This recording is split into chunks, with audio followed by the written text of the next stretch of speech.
ॐ तद्विष्णोः परमं पदं सदा पश्यन्ति सूरयः दिवीव चक्षुराततम् विष्णुरनुकं बिर्याडि प्रवोचं जः पार्थिवानि विममे रजागुंसि यो अस्कभायदुत्तरं सतस्तं विचक्रमाणस्तेधोरुगाय। प्रिय जिज्ञासुजनों, पिछले क्लास में हमने बताया था कि हमें जीवन में वास्तविक आनंद पाने के लिए, सात्विक आनंद के लेवल पर अपने जीवन को अपलिफ्ट करने के लिए पंच महायज्ञ करना जरूरी है। हम सभी को करना चाहिए। पंच महायज्ञ में ब्रह्मयज्ञ या ब्रह्म संध्या है, देवयज्ञ है जिसको अग्निहोत्र भी कहते हैं, और पितृयज्ञ है, माता पिता गुरु बड़ों की सेवा करना, अतिथि यज्ञ है, और बलि वैश्व यज्ञ या भूत यज्ञ जिसको कहते हैं। अतिथि यज्ञ में अतिथि की सेवा करना, और बलि वैश्व यज्ञ या भूत यज्ञ में अपने आसपास रहने वाले प्राणियों की, पशुओं की, पक्षियों की को दाना डालना, उनकी सेवा करना होता है। इसी बात को एक और तरीके से कहा गया है भागवत में, सायं प्रातः उपासित गुरु अग्नि अर्क सुरोत्तमान। सायं प्रातः उपासित मतलब सायंकाल और प्रातःकाल दोनों वेला में हमें उपासना करनी चाहिए। किसकी उपासना करनी चाहिए? गुरु की। गुरु की उपासना का मतलब है वो पितृयज्ञ में आ जाता है। माता पिता पहले गुरु भी होते हैं हर बच्चे के, तो पितृयज्ञ में माता पिता गुरु की सेवा करना उसी में आ जाता है। तो गुरु। दूसरा है अग्नि। अग्नि की सेवा करना मतलब देवयज्ञ या अग्निहोत्र होता है। और अर्क का मतलब है सूर्य। सूर्य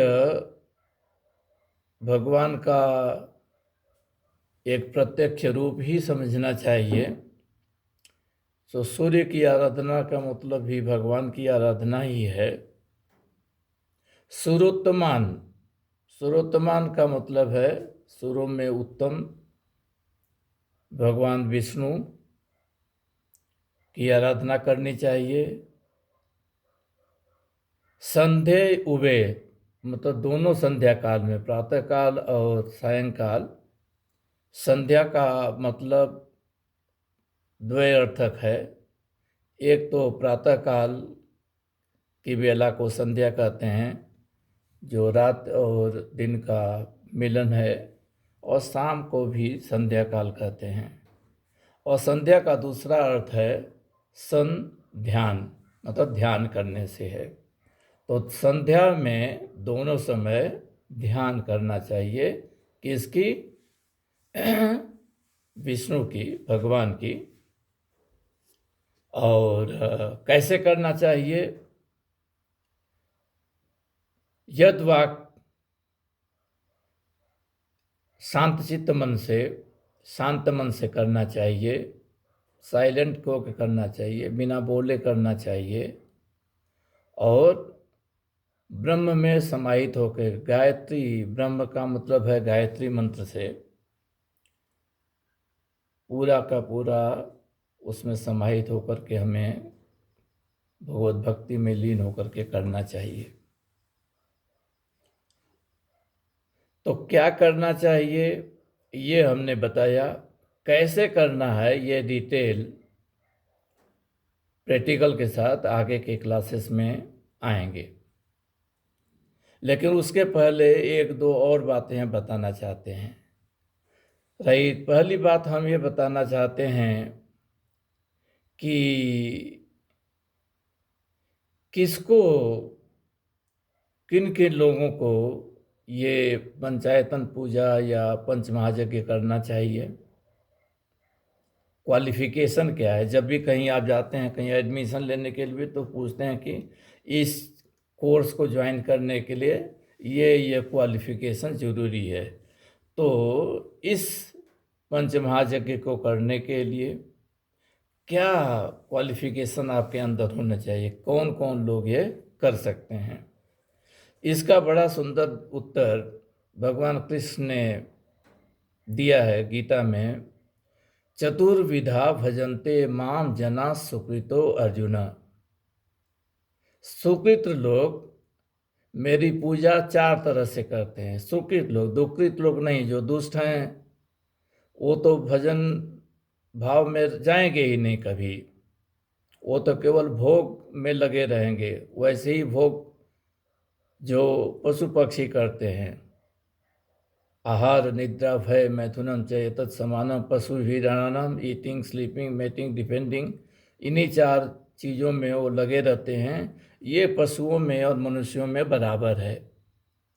लेकिन जो सुकृत मनुष्य हैं वो भोग जोनि से ऊपर उठ करके योग की ओर अपने को ले जाते हैं, सात्विक आनंद की ओर अपने को ले जाते हैं। ये लोग भी 4 तरह के होते हैं। एक है आर्तो, मतलब जो दुखी होते हैं। जब वो कोई व्यक्ति हर तरह से निराश हो जाता है, दुखी हो जाता है, तो भगवान का नाम लेता है। दूसरा है अर्थार्थी, राइट, जो लोग धन की इच्छा से पूजा करते हैं। धन की इच्छा से भी ज़्यादा तक लोग आजकल तो धन की इच्छा से ही पूजा पाठ करते हैं, अगर थोड़ा करते भी हैं तो। तीसरा है जिज्ञासु, राइट। जिज्ञासु मतलब वो लोग जो इनक्विजिटिव हैं, जिनकी जिज्ञासा है कि हम भगवत तत्व के बारे में जानें, भगवान के आनंद के बारे में जानें, सुप्रीम आनंद के बारे में जानें, जो सात्विक आनंद है उसके लेवल पर अपने को ले जाएं। तो जो जिज्ञासु है, आपने ध्यान दिया होगा कि नित्य हम क्लास शुरू करते हैं तो इसी से शुरू करते हैं, पृथ्वी जिज्ञासनो। तो ये जो 4 हैं, आर्तो, अर्थार्थी, जिज्ञासु और ज्ञानी। चौथा है ज्ञानी। ज्ञानी मतलब जो ऑलरेडी भगवत आनंद को प्राप्त कर चुके हैं, सात्विक आनंद को प्राप्त कर चुके हैं। तो इसमें भी हम सबसे अधिक प्रेफरेंस उन लोगों को दे रहे हैं, और हम चाहते हैं, क्योंकि जो लोग इनक्विजिटिव होते हैं, सात्विक आनंद को प्राप्त करने की जिज्ञासा रखते हैं, तो उनके लिए ये राइट सबसे अच्छा मार्ग है। जो प्रोग्राम हमने बनाया है TRQC, training required for quality correction, ये उसी सात्विक आनंद की ओर आपको ले जाने का मार्ग है। इसी चीज को चतुर्विधा भजन्ते माम सुकृतो अर्जुन, आर्तो जिज्ञासु अर्थार्थी ज्ञानी च भरतर्षभ। इसी चीज को तुलसीदास ने भी लिखा है रामचरितमानस में। जपहि नाम जन आदत भारी, मिटहि कुसंकट होई सुखारी, राम भगत जग चारि प्रकारा, सुकृति चारिउ अनघ उदारा। तो वहाँ भी ये सुकृत है, और यह भी 4 तरह का है जो हमें अपलिफ्ट करता है, असली आनंद की ओर ले जाता है। तो हमने ये देखा कि हमें क्या करना चाहिए। पंचमहायज्ञ करना चाहिए। किसको करना चाहिए? जो लोग जिज्ञासु हैं वो सबसे बढ़िया लोग हैं। इसमें प्रोग्रेस करने के लिए, तो आपके अंदर भी ये जिज्ञासा होनी चाहिए। अब एक और प्रश्न उठता है, कैसे करेंगे वो तो हम बाद के क्लास में, क्योंकि वो तो डिटेल प्रैक्टिकल है तो उसमें टाइम लगेगा, तो आगे क्लास से, अभी तो हम भूमिका में ही हैं पिछले कुछ क्लासों से। तो नेक्स्ट ये हम बताना चाहते हैं कि कब करना चाहिए, किस आयु में करना चाहिए। तो इसके लिए भी ग्रंथ यही कहते हैं कि कौमार आचरेत प्राज्ञो धर्मान भागवतान इह दुर्लभम मानुषम जन्म तदपि अध्रुवम अर्थदम। तो ये कहता है कौमार अवस्था से, कुमार अवस्था से ही ये करना चाहिए, और यही गलती हम लोग कर चुके हैं। आजकल कुमार अवस्था में ये चीज़ नहीं सिखाया जाता है, और फिर बाद में कहते हैं कि आजकल तो बच्चे नहीं, ओके, पैदा होते हैं, वो पहले से ही एक तरह से बड़े हो गए रहते हैं, बाप पैदा होता है। बड़े जोकेंगली आजकल लोग कहते हैं बच्चे नहीं पैदा होते हैं, बाप पैदा होते हैं। यह सत्य नहीं है। आज भी बच्चे ही पैदा होते हैं, वो उतना ही इनोसेंट पैदा होते हैं जैसे पहले होते थे, उतना ही वो सुकुमार होते हैं जैसे पहले हुआ करते थे। अंतर इतना ही है कि उनको जो घर का माहौल मिलता है, गुरुकुल तो छोड़ो, गुरुकुल तो है ही नहीं, गुरुकुल की संस्था को तो ध्वस्त कर दिया गया बहुत पहले ही। मैकाले की प्रणाली, शिक्षा प्रणाली ने ही उसको ध्वस्त कर दिया था। और जो घर का माहौल है वो भी धन कमाने की शिक्षा पर लगा हुआ है। समाज भी कुछ ऐसा ही बना हुआ है। धर्म, जो घर का माहौल है, समाज का जो चरित्र है, और फिर स्कूलों की जो शिक्षा है, ये सभी की सभी केवल इकोनॉमिकल हो गई है। और बाद में जब वही बच्चे केवल इकोनॉमी के पीछे भागते हैं तो हम कहते हैं कि ये तो रही माता पिता की सेवा नहीं करता, माता पिता की आज्ञा नहीं पालन करता, सारा दोष मरते हैं उनके ऊपर। वास्तव में दोष हमारा है, क्योंकि हमने बचपन से उनको सही ट्रेनिंग दिया नहीं। तो कौमार अवस्था से करना चाहिए, यही ये कहता है। कौमार आचरित प्राज्ञो धर्मान भागवता निह दुर्लभम मानुषम जन्म।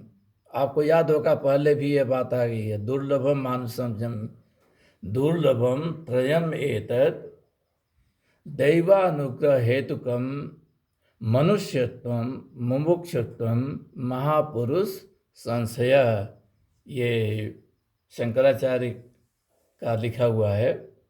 इसी बात को तुलसीदास ने कहा, बड़े भाग मानुष तन पावा सुर दुर्लभ सब ग्रंथ निगावा साधन धाम मोक्ष कर धाम द्वारा पाए न जही परलोक संवारा।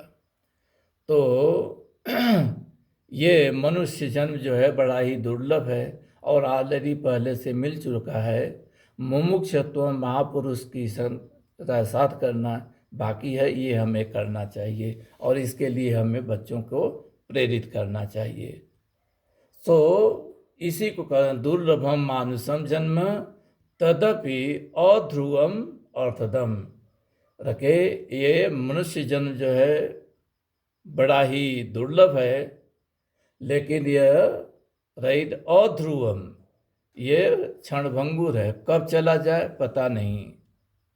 लेकिन अर्थदम, ये और अर्थदम, ये इसके अंदर कुछ अर्थ है, इसमें हम कुछ कर सकते हैं। बाकी सभी जोनियाँ जो होती हैं वो केवल भोग जोनियाँ होती हैं, लेकिन इसमें हम बहुत कुछ कर सकते हैं, योग साधना कर सकते हैं, आनंद की, असली आनंद की अनुभूति कर सकते हैं।